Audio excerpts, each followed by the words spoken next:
बच्चों, कैसे हैं आप सब। आज की इस वीडियो में मैं आप सभी बच्चों को जो भी मैट्रिक का एग्ज़ाम देने वाले हैं इस वर्ष क्लास 10th में, यानी उन सभी बच्चों को क्लास 10th सब्जेक्ट आपका इंग्लिश मॉडल सेट पेपर 3 का मैं आपको सॉल्यूशन करवाऊंगा। मॉडल सेट पेपर 1 और 2 मैंने करवा दिया था। अगर आपने वो वीडियो नहीं देखा है तो वीडियो के डिस्क्रिप्शन बॉक्स में लिंक मिलेगा, या फिर आप मेरे चैनल पर जाकर भी वो वीडियो देख सकते हैं। ठीक है, तो पहले आपको कुछ बेसिक जानकारी बता देता हूँ कि आपको एग्जाम में टोटल 40 मार्क्स मिलने वाले हैं, 1.5 घंटे का समय मिलने वाला है, और 1.5 घंटे में देखिए आपको टोटल 19 क्वेश्चन सॉल्व करने हैं। ठीक है, देखिए लिखा हुआ है कि the total number question is 19, जिसमें आपको 3 सेक्शन में बांटा गया।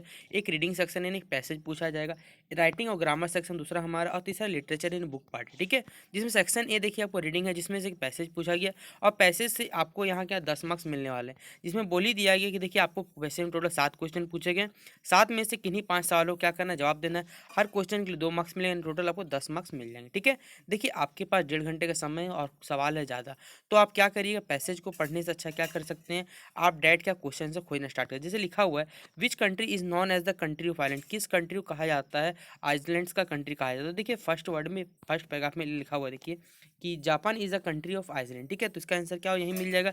इसी तरह के देखिए सारे के सारे क्वेश्चन का आप आंसर आराम से खोज सकते हैं। मैं आपको एक एक करके सारा का सारा आंसर दे देता हूँ, आप सही बच्चे पहले खुद से ट्राई कर लीजिएगा, फिर अगर नहीं बनेगा तभी आप आंसर को क्या करिएगा, ट्राई करिएगा। ठीक है, तो आप क्वेश्चन यहाँ से देख सकते हैं सारा का सारा। ठीक है, देखिए हमारा फर्स्ट नंबर का आंसर है कि Japan is a country is known as the country of island. फिर सेकंड का हमारा है कि जापान किस लिए फेमस था, बताना था। तो Japan is famous all over the world because for the industry. Japan क्यों विश्व में फेमस, अपनी इंडस्ट्री का फेमस है। दूसरा था जापान के जो आदमी वो कैसे है, तो जापान का आदमी जो क्या है, लेबरियस और क्या हार्ड वर्किंग होते हैं। ठीक है, और हमारा फोर्थ नंबर से आता क्वेश्चन मुझे याद है, उसमें कहा गया था कि जापान के 2 फेमस गेम का नाम बताएं जो वर्ल्ड में, जो भारतीयों द्वारा बहुत पसंद किए जाते हैं। तो एक पोकेमोन है, कॉन्ट्रा गेम है। ठीक है, अगला हमारा फिफ्थ नंबर क्वेश्चन था कि कौन से देश को क्या कहा जाता है, जापान को लैंड ऑफ राइजिंग सन कहा जाता है, सूरज का उगता हुआ देश का है। क्यों कहा जाता है, क्योंकि पृथ्वी पर सबसे जो धूप आपके जो सूर्य की किरणें आती है वो सबसे पहले कहाँ थी, जापान पर आती, इसलिए कहा जाता है। इसलिए यहाँ आंसर यहाँ लिखा हुआ है। अगला 6 नंबर बच्चों हमारा सवाल था कि फेवरेट्स आपको क्या बनाना, एक मेक सेंटेंस बनाना, एक वर्ड आपका क्या बनाना, सेंटेंस बनाना था। इसलिए मैं लिखा कि rasgulla is the famous dish of Bengalis. Rasgulla जो है बंगालियों का क्या है, आपका फेवरेट डिश माना जाता है। प्रीसियस, प्रीसियस मतलब होता है कीमती या फिर महंगा, तो रूबी क्या है, प्रेशियस स्टोन, इसलिए मैं लिखा Ruby is a precious stone. अगला हमारा था एक, जहाँ तो मुझे याद है, वो फेमस, आपको एक ऑपोजिट वर्ड लिखना था। यहाँ पे क्वेश्चन आप देख लीजिए, मुझे याद नहीं है, उसका आंसर हो जाएगा फेमस हो जाएगा। ठीक है, तो ये 1 से लेकर 7 तक का सारा आंसर है। अब हम देखते हैं, चलिए अपना अगला क्वेश्चन की क्या हमसे पूछा गया 7 के बाद से। देखिए बच्चों 7 नंबर हमसे कोई क्वेश्चन पूछा गया था कि सिनोनिम, सिनोनिम मतलब होता है कि सेम वर्ड खोजना, तो वेल नोन मतलब ये होता है क्या, फेमस, आप यहाँ से लिख सकते हैं। ठीक है, सेक्शन भी हमारा क्या है बच्चों, राइटिंग और ग्रामर सेक्शन है, जिसमें आपको टोटल 11 मार्क्स मिलने वाले, जिसमें क्वेश्चन नंबर 8 आपका क्या कंपलसरी बनाना है। क्वेश्चन नंबर 8 में देखिए और लिखा हुआ, मतलब इन दोनों क्वेश्चन में से आपको कोई एक बनाना है। ठीक है, और इसमें 2 एप्लीकेशन लिखा, 2 एप्लीकेशन में इसकी एक को लिखना है, और इससे आपको क्या मिलेगा, 5 नंबर मिल जाएगा। तो देखिए आप एक एप्लीकेशन लिखना है कि write an application to head master of your school requesting him to help you from the poor's boyfriend. देखिए आपको अपने अपने जो स्कूल के प्रधानाध्यापक उनको क्या करना है, एक पत्र लिखना है, जिसमें आपको क्या चाहिए, हेल्प चाहिए। ठीक है, कौन से फंड से आपको पैसे चाहिए, पुअर बॉयज फंड से क्या चाहिए, हेल्प की जाए। दूसरा लेटर, ये write a letter to your father requesting him to send you money to buy, यानी दूसरे लेटर में आपको क्या अपने पिताजी को पत्र लिखना है, जिसमें आपको कुछ बुक किताबें खरीदने के लिए पैसे मांगना पड़ेगा। ठीक है, तो ये लेटर आप दोनों लेटर जो आपको आ सकता है लिखते हो। तो देखिए चलिए मैं आप सभी बच्चों के लिए ये आपका जो नीचे वाला letter, write a letter to your father requesting him to send you money to buy, ये मैं आपको लिख देता हूँ। ठीक है, देखिए सबसे पहले क्या करिएगा बच्चों, यहाँ पर आप क्या ऊपर एड्रेस लिखिएगा, फिर लिखिए dear dad, I hope that you are in the best health, I am also fine here, I attend my classes regularly and I also learn my lesson regularly on time, you will be very glad to know that I am performing well in my weekly test, as you know that my annual examination is approaching, so I have to study a lot to prepare for it properly, my teacher has recommended me some books which can help me to clear the concept and score good marks in the examination, but I do not have enough money to buy these books, so I enough requires to send 1500 rupees in my bank account so that I can purchase these books। अब देखिए यहाँ पर योसन और आपको अपना नाम नहीं लिखना है, देखिए ABCD लिख दीजिएगा, कभी भी लेटर को देखिए एंड करिए, अपने नाम से कभी एंड मत करिएगा। ठीक है, चलिए हम अपना अगला क्वेश्चन देखते हैं अब। देखिए, अब हमारा अगला जो क्वेश्चन है उसमें क्वेश्चन नंबर 9 में बोला गया कि right a paragraph on the importance of health, जो हेल्थ का इंपॉर्टेंस उस पे कैसे लिखना है, या फिर मॉर्निंग वॉक के क्या करना है आपको एक ऐसे लिखना है। दूसरा क्वेश्चन नंबर हमारा जो 12th है, you were coming from your school and sorry, यानी आप अपने स्कूल से आ रहे हैं, आपने एक्सीडेंट देखा, उसको पैराग्राफ में क्या करना है लिखना है, एक पैराग्राफ में रूप में आप उसे लिख सकते हैं, ठीक है। और क्वेश्चन नंबर 11 हमारा क्या ग्रामर सेक्शन है। ग्रामर सेक्शन भर के बताना है कि इसमें कौन सा सही होगा कौन सा गलत होगा, जिसमें से आपको देखिए किन्हीं 3 सवाल में 2 ही सवाल का जवाब देना है। और क्वेश्चन नंबर 11 जो ग्रामर क्वेश्चन है वो आपको बनाना कंपलसरी है। टोटल आपको इस सेक्शन से 6 मार्क्स मिलना है। तो देखिए सबसे पहले मैं आपको एक पैराग्राफ लिख देता हूँ इंपॉर्टेंस है और इंपॉर्टेंस ऑफ हेल्थ पे, ठीक है।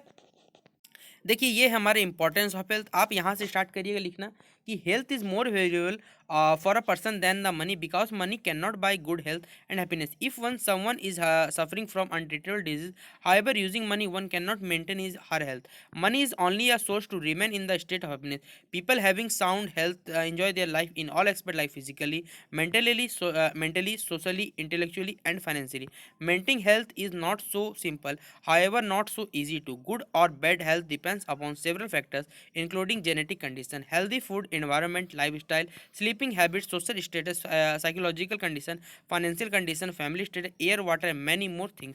देखिए ये था आपका पैराग्राफ सेक्शन जिसमें आप क्या कर सकते हैं खुद भी क्वेश्चन को सॉल्व कर सकते हैं, ठीक है। अब हम अपना अगला क्वेश्चन देखते हैं जो आपको क्या पूछा गया था, ग्रामर से एक आपको सवाल पूछा गया। देखिए ग्रामर का आंसर मैंने आपको यहीं लिख दिया था, क्वेश्चन 11 का आंसर देख सकते हैं, ए का बी का सी का यहाँ पर मैंने आंसर देख लिया, आप यहाँ पर लिख सकते हैं, ठीक है। अब हम देखिए अपना अगला क्वेश्चन देखते हैं हमसे क्या पूछा गया था। देखिए क्वेश्चन में 11th हमारा कंप्लीट हो चुका था।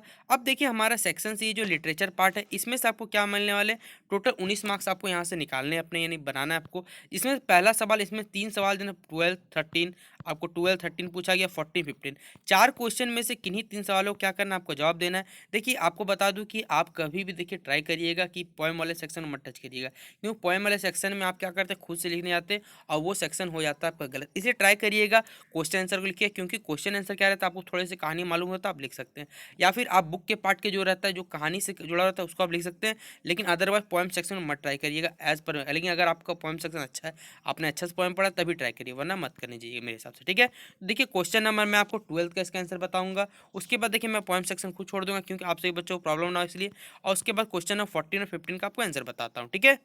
देखिए क्वेश्चन नंबर 12 के ए नंबर का सवाल जवाब हो जाएगा the most fascinating thing of all was the bus that travelled between her village and the nearest town. Question number B का आंसर हो जाएगा the sight of the bus filled each time with a new set of passenger was the source of unending joy for Valli. फिर question number C का जवाब हो जाएगा हमारा nearest हो जाएगा। क्वेश्चन नंबर 14 का देखिए जवाब इसी तरह the quality of Coorg peoples are fiercely independent and brave. Question number 15 का हमारा आंसर हो जाएगा Griffin was a scientist who had made a discovery due to which he could not be invisible, but he was rather a lawless scientist who misused scientific discovery for his petty selfish gains. He set his landlord house on fire when he asked him to vacate it, ठीक है। इसी तरह देखिए हमारा question number 18 और 19 है, जो हमारा क्या है क्वेश्चन भोली का कैरेक्टरिस्टिक्स बताना था।